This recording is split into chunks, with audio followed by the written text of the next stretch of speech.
Evening settled over Miller's diner. The soft clatter of cups, the hum of conversation, everything calm.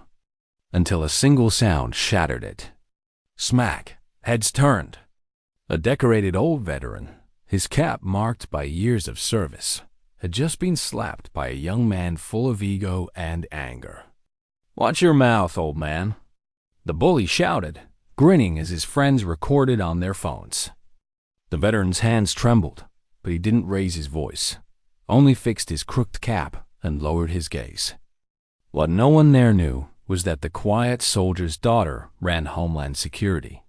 The diner froze. Forks paused mid-air, the jukebox crackled, and every pair of eyes locked on the trembling veteran. The bully, tall and tattooed, smirked as if he'd just conquered something worth winning. The old man's name was Arthur Hawley, a retired soldier who'd seen more real battles than the boy who hit him could ever imagine.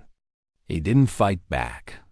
He simply exhaled, whispering something only he could hear, a name. Lena.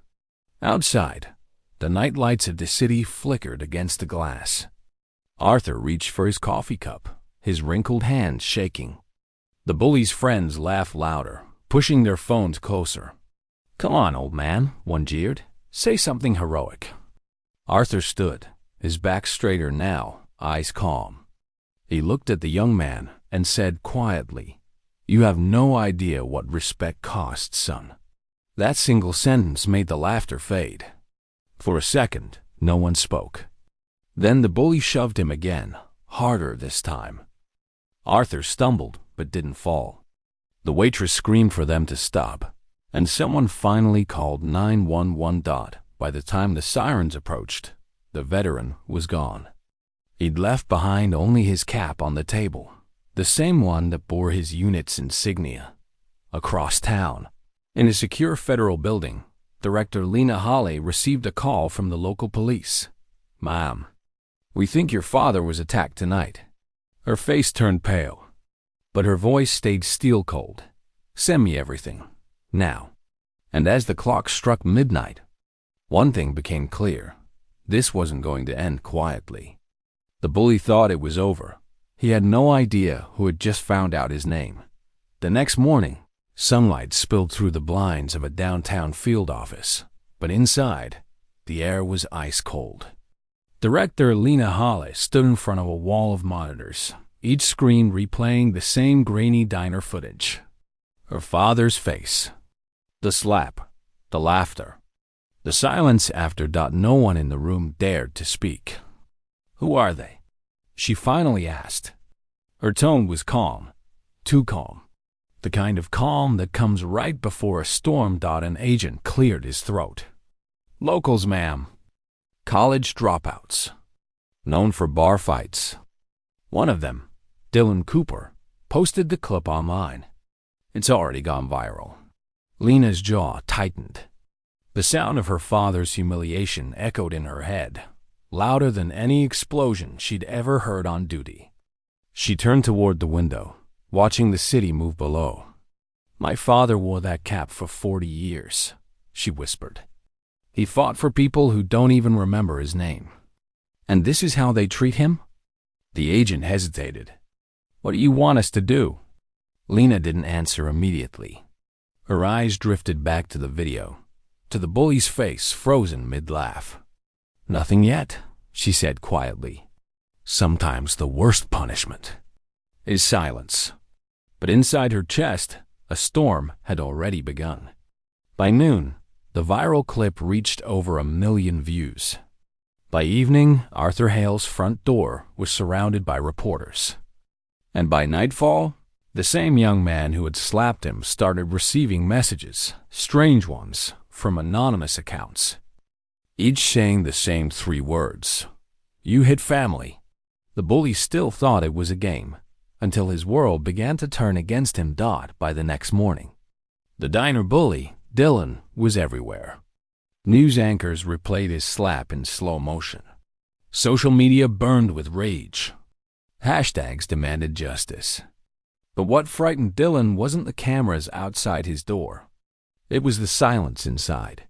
His friends stopped answering calls. His job told him not to come in for a while. Even his mother's eyes, when he returned home, were filled with quiet disappointment. "What did you do, son?" she whispered. He didn't answer. He couldn't. The clip looped in his mind like a curse. That night, Dylan sat alone on his porch when a black SUV slowed outside. The tinted window rolled down, just enough for him to glimpse someone staring at him. Then the car pulled away. By dawn, his inbox was full again. But this time, no death threats. Just a single video attachment. When he opened it, he froze. It was footage of him at the diner, but from another angle. Someone had filmed him before the slap. Someone had been watching. Then came the message. "Meet me where you think it started." He didn't sleep that night. Guilt and fear twisted his stomach as he drove back to Miller's Diner the next morning. But when he stepped inside, the world stopped for him again. Just like that night. Arthur Hollow was there, sitting alone, sipping coffee, calm as the sunrise. The old man looked up, his eyes tired but warm. "Sit down, son," he said softly. "Let's talk." For the first time, Dylan realized the man he'd slapped wasn't weak. He was forgiving. But forgiveness, Dylan was about to learn, doesn't always mean mercy. Dylan hesitated before sitting. His throat felt dry, his hands restless. The diner was half empty. Same checkered floor, same hum of the coffee machine, but something in the air felt controlled. Arthur Hollow smiled faintly. "You know, when I wore that uniform, I learned something. People show who they are not when they win, but when they think no one's watching." Dylan swallowed hard. "Sir, I didn't mean to." Arthur raised a gentle hand. "You did mean it. You just didn't think it mattered." The words hit harder than that slap ever did. Dylan lowered his eyes, shame crawling up his neck. Then the bell over the door jingled. Boots clicked. Every head in the diner turned. A woman stepped in, tall, calm, wearing a gray suit and a Homeland security badge that gleamed under the morning light. Her eyes, cold and sharp, locked on Dylan. Arthur didn't turn to greet her. He didn't need to. "Morning, sweetheart," he said softly. Dylan's heart stopped. This was her. The old man's daughter. The woman whose power could end him with one phone call. She sat beside her father, folding her hands. "You know, when I got that call, when I saw that video, I wanted to make you disappear," she said quietly, her voice steady as steel. Dylan couldn't speak. "But my father," she continued, glancing at Arthur. "He told me to let you face what you really did." Arthur nodded. "Not to your face, to your soul."